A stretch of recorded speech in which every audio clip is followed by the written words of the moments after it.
ये कहानी शुरू होती है ऑस्ट्रेलिया के एक घने जंगल को दिखाते हुए, जहां टोरंटो माइनिंग जैसी कंपनियां काफी समय से माइनिंग का काम कर रही थीं। जंगल काटे जा रहे थे, सब कुछ प्रदूषित हो रहा था, जिसकी वजह से वहां की नदी का पानी भी जहरीला बन गया था और कैंपर्स को कैंपिंग करने में बहुत दिक्कत हो रही थी।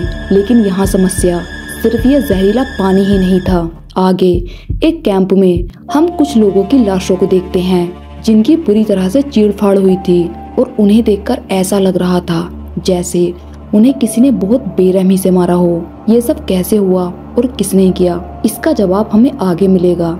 लेकिन इस सब से अनजान सेरप मैडी अपनी ड्यूटी कर रहा था, जिनके पिता एक पुलिस में अफसर थे और जिनकी वजह से शहर के लोग मैडी को बहुत पसंद भी करते थे। मैडी के पिता ने शहर के लिए बहुत अच्छे काम किए थे। वहीं मैडी की आवाजें हमें सुनाई जाती हैं, जो कहती हैं कि मुझे बचाते हुए मेरे पापा मारे गए। वो एक हीरो थे, सिर्फ मेरे लिए नहीं बल्कि पूरे टाउन के लिए। और इस बात का अफसोस मैडी को आज भी है। इसके बाद हम सिम्टी नाम के एक आदमी को देखते हैं, जो अपने कुत्ते रैफी के साथ आया हुआ था। तब उसे वहाँ पर किसी जानवर की मौजूदगी का एहसास होता है, तो वह धीरे धीरे आगे बढ़ने लगता है और जैसे ही वो गोली चलाने वाला होता है, उसका कुत्ता जोर जोर से भौंकने लगता है। पर सिम्टी उसे नजरअंदाज करके अपने शिकार पर ध्यान लगाए रखता है। मगर तभी उसकी नजर किसी चीज पर पड़ती है। डर उसके चेहरे पर साफ नजर आता है। वह गोली चलाता है, लेकिन आगे क्या हुआ ये हम ऑडियंस को नहीं दिखाया जाता। मैडी उस शहर में ही थी और वो लोकल से बात कर रही थी कि अचानक ही वहाँ पर घबराया हुआ सिम्टी आता है और वो मैडी से मिलता है। वो बहुत घबराया हुआ था और मैडी को हमले के बारे में सब कुछ बता देता है। वो कहता है कि उस पर एक विशाल और भयानक कंगारू ने हमला किया था, जो बिल्कुल पजेस्ट लग रहा था। सिम्टी बौखलाया हुआ था। वह आगे कहता है सबकी जान खतरे में है, क्योंकि वह कोई आम कंगारू नहीं था। उसने उसे इतनी नजदीकी से गोली मारी, फिर भी वह कंगारू जिंदा बच गया। यहाँ सिम्टी का कुत्ता भी गायब था और उसे शक है कि उसी कंगारू ने उसे मार डाला होगा। सिम्टी थोड़ा पागल सा था। वो वियतनाम में जंग लड़ चुका था और अब उसकी उम्र हो गई थी, इसीलिए उसकी बातों को ज्यादा सीरियस नहीं लिया जाता। और मैडी को भी उसकी इस बात पर विश्वास नहीं होता। उसे लग रहा था कि शायद सिम्टी नशे में है, इसीलिए वह उसे सड़क के बीच से हटने को कहती है। फिर वह एक पब के अंदर जाती है, जहां दो आदमी टिम और रिकी आपस में लड़ रहे थे। दोनों ही नशे में एक दूसरे को बुरा भला कह रहे थे। यहाँ जब मैडी उन्हें रोकने की कोशिश करती है, तो वे लोग उसके साथ भी बदतमीजी करने लगते हैं, जिस वजह से मैडी गुस्से में उनके गाड़ी की चाबी ले लेती है और सजा के तौर पर उन्हें पैदल ही घर लौटने के लिए कहती है। अब उनके जाने के बाद मैडी अपनी आंटी डोना से बात करती है, जो दरअसल सिम्टी की एक्स वाइफ थी। यहाँ मैडी डोना को भी सिम्टी की कंगारू वाली कहानी के बारे में बताती है, लेकिन डोना को इस बात पर हंसी आती है। उसे भी लग रहा था कि शायद सिम्टी का मानसिक संतुलन अब ठीक नहीं रहा और शायद यही वजह है कि डोना अब उससे अलग हो गई थी। अब शाम हो चुकी थी और हम देखते हैं कि टिम और रिकी एक दूसरे का मजाक उड़ाते हुए घर की तरफ जा रहे थे। तब रिकी कहता है कि उसे हल्का होना है, तो टिम उसके लिए टॉर्च जलाता है। लेकिन आज उसे कुछ अजीब लग रहा था, क्योंकि आमतौर पर आसपास छोटे मोटे जानवर जरूर होते हैं, लेकिन आज वहाँ पर बिल्कुल शांति थी। जब टिम टॉर्च की रोशनी झाड़ियों पर डालता है, तो उसे झाड़ियों में से दो चमकती हुई आंखें दिखाई देती हैं, जो उन्हें ही घूर रही थी, जिन्हें देखकर वे डर जाते हैं। लेकिन इससे पहले वे कुछ कर पाते, वो चीज उन पर हमला करके उनके शरीर के टुकड़े टुकड़े कर देती है। वहाँ आसपास कोई नहीं था जो उनकी ये चीखें सुन सके। अगले दिन मैडी को डेव का कॉल आता है, जिसने रिकी और टिम की लाशें देखी थी। ये सुनकर मैडी को बहुत दुख होता है और दिल ही दिल वह खुद को ही दोष दे रही थी, क्योंकि उसी ने इन दोनों को पैदल घर जाने की सजा दी थी। लाशों का बुरा हाल किया गया था। अब मैडी अंदाजा लगाती है कि ये काम किसी जंगली जानवर का है, पर अजीब बात ये थी कि उस शिकारी जानवर ने इन्हें खाया नहीं, बस मार डाला। डोना कहती है कि यह किसी किसी भेड़िए के झुंड का काम हो सकता है या शायद कोई मगरमच्छ, लेकिन पानी उस जगह से काफी दूरी पर था। अब डेव कहता है कि यह काम जिस भी जानवर का है वह काफी शक्तिशाली था, जिसने 2 इंसानों को इतनी आसानी से मार दिया। अब मैडी कहती है कि ये भी हो सकता है कि किसी गाड़ी वाले ने इन्हें कुचल दिया हो और फिर जंगली जानवरों ने इन्हें खा लिया हो। डोना एम्बुलेंस या कोनर को बुलाने की सलाह देती है, लेकिन मैडी कहती है कि ये पॉसिबल नहीं है। उस जगह एम्बुलेंस का पहुंचना बहुत मुश्किल है और एम्बुलेंस मरे हुए लोगों के लिए नहीं भेजी जाती और कार्नर भी जंगलों में लगी आग की वजह से वहां नहीं आ सकती। तभी सिमटी भी वहां पहुंच जाता है। वो रोते हुए कहता है कि कोई उसकी बात का विश्वास क्यों नहीं करता, ये काम उसी जोम्बी कंगारू का है। तब डोना उसे डांटते हुए कहती है कि यहाँ 2 लोगों की मौत हुई है और उसे अभी भी मजाक ही सूझ रहा है। मैडी उससे पूछती है कि वह यहाँ क्राइम सीन पर क्या कर रहा है, तो सिमटी कहता है कि वह अब तक अपने कुत्ते को ढूंढ रहा है। वो मैडी को जमीन पर कुछ दिखाने की कोशिश करता है। दरअसल वहाँ उस कंगारू के फुटप्रिंट्स थे जो अब पहले से भी बड़े हो गए थे, लेकिन वह उसे वहाँ से जाने के लिए कह देती है। तो सिमटी उदास होकर वहाँ से चला जाता है। अब मैडी उन दोनों लाशों को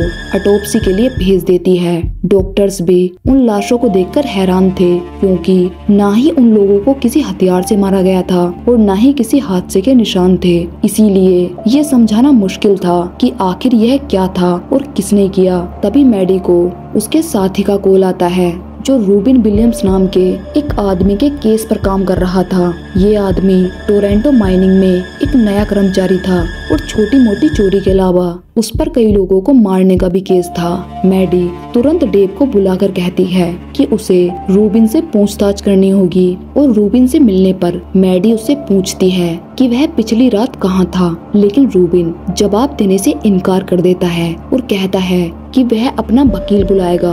ये सुनकर मैडी को उस पर शक होता है और इसीलिए उसे गिरफ्तार कर लिया जाता है। रात को पब में सब इसी बारे में बात कर रहे थे। सभी लोग डरे हुए थे। तभी एक बूढ़ी औरत कहती है कि उसने अपने बेटे को रात में प्रैक्टिस करने के लिए मना कर दिया है जब तक कि यहाँ का खतरा टल नहीं जाता। तब मैडी सबको भरोसा दिलाती है कि अब कोई खतरा नहीं है, क्योंकि मुजरिम जेल में है। मैडी ट्रॉय से कहती है कि अब वह बिना किसी डर के अपनी प्रैक्टिस जारी रखे और ट्रॉय भी उसकी बात मान लेता है। लेकिन जल्द ही ट्रॉय भी उस राक्षस का शिकार बन गया। जब वह शाम के समय वॉक पर निकला, ट्रॉय की माँ घर पर ही उसका इंतजार कर रही थी, लेकिन जब काफी समय बाद भी वो वापस नहीं आया तो उसकी माँ मैडी को कॉल करती है। अब मैडी जल्दी से जंगल की तरफ जाती है जहाँ ट्रॉय की माँ उसकी लाश को लेकर बैठी हुई थी। मैडी के आने पर ट्रॉय की माँ भड़क जाती है, क्योंकि उसी के कहने पर ट्रॉय को बाहर जाने की परमिशन दी थी। इस सब से मैडी को बहुत दुख होता है, लेकिन उसकी लापरवाही की वजह से एक लड़के की जान चली गई। अब इसके बाद वह सिमटी से मिलने जाती है, क्योंकि ट्रॉय की लाश के आसपास वैसे ही निशान थे जैसे बाकी लाशों के पास थे। मैडी अब बहुत ही निराश थी, क्योंकि वह अपने ही लोगों की मदद नहीं कर पा रही थी। तब सिमटी उसे एक कहानी सुनाता है, एक प्राचीन राक्षस की कहानी जो एक शैतानी शक्ति थी। ये सुनकर मैडी कहती है कि कल सुबह एक टीम उस कंगारू का शिकार करने जाएगी। ये सुनकर सिमटी को थोड़ा अच्छा महसूस होता है और वह सुबह उसके साथ जाने के लिए तैयार होता है। इस ग्रुप में सभी वॉलंटियर्स थे और खासकर माइनिंग कंपनी के कर्मचारी। डेव भी उनके साथ था। उसका कहना था कि ये लोग उसकी जिम्मेदारी हैं। डेव और उसका ग्रुप जीप लेकर एक तरफ जाता है, जबकि मैडी दूसरी तरफ डोना और सिमटी के साथ जाती है। लेकिन दोपहर तक उनके हाथ कुछ नहीं लगता, इसीलिए वे थोड़ा निराश हो जाते हैं। शाम होने वाली थी तो मैडी कहती है कि उनका ये आखिरी स्टॉप होगा। तभी वे एक कैंपिंग साइट पर रुकते हैं और ये वही कैंप था जिसे हमने कहानी के शुरू में देखा था। मैडी को वहाँ 2 लाशें दिखाई देती हैं जिनकी हालत बहुत बुरी थी।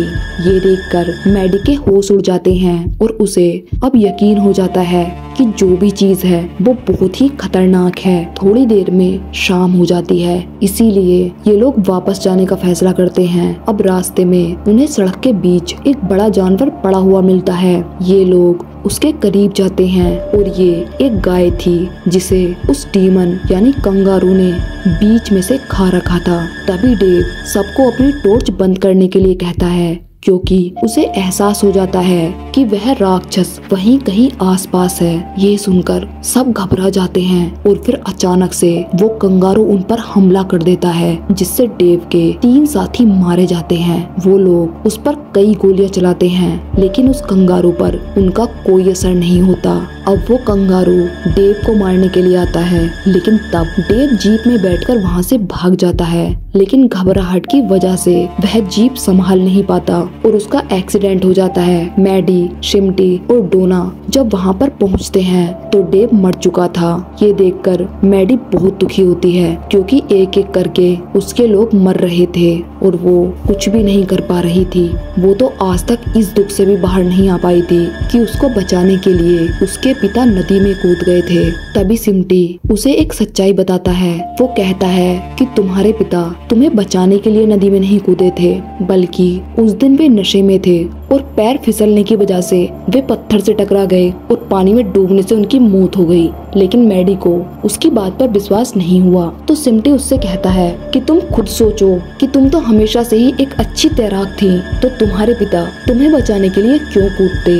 वे लोग ये बातें कर ही रहे थे कि तभी वह कंगारू उन पर हमला कर देता है। मैडी भी उस पर गोलियां चलाती है, लेकिन हमेशा की तरह उस पर गोलियों का कोई असर नहीं होता। तब मैडी उसे अपनी गाड़ी से कुचलने की कोशिश करती है, लेकिन वो कंगारू खुद को बचा लेता है, जिसकी वजह से उसकी गाड़ी का एक्सीडेंट हो जाता है और अब उसके पास पैदल वहाँ से जाने के अलावा और कोई रास्ता नहीं बचा था। वे लोग किसी तरह से सिमटी के घर पहुँचे, लेकिन अभी भी उन्हें शहर में सबको खबर करनी थी, लेकिन बिजली न होने की वजह से रेडियो काम नहीं कर रहा था और लाइट लाने के लिए उन्हें जनरेटर को ऑन करना होगा, जो घर से कुछ दूरी पर रखा हुआ था और ये काम बहुत जोखिम भरा था। इसीलिए मैडी उसे ऑन करने जाती है। मैडी भी डरी हुई थी, लेकिन तभी उसके पास सिमटी का कुत्ता रैफली आ जाता है, जिसे देखकर उसे थोड़ा अच्छा महसूस होता है और वो जल्दी से जनरेटर ऑन करके वापस आती है। रैफी को देखकर सिमटी बहुत खुश था।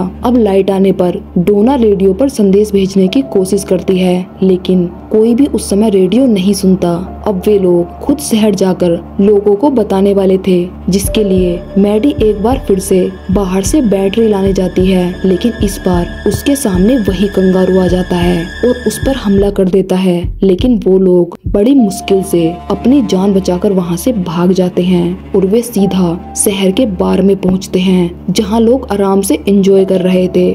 जब उन्होंने उस कंगारू का जिक्र किया तो लोग डर गए और कुछ ही देर बाद उनका पीछा करते हुए वह कंगारू भी शहर के अंदर आ चुका था और उस हैवान को देखकर सभी डरे हुए थे।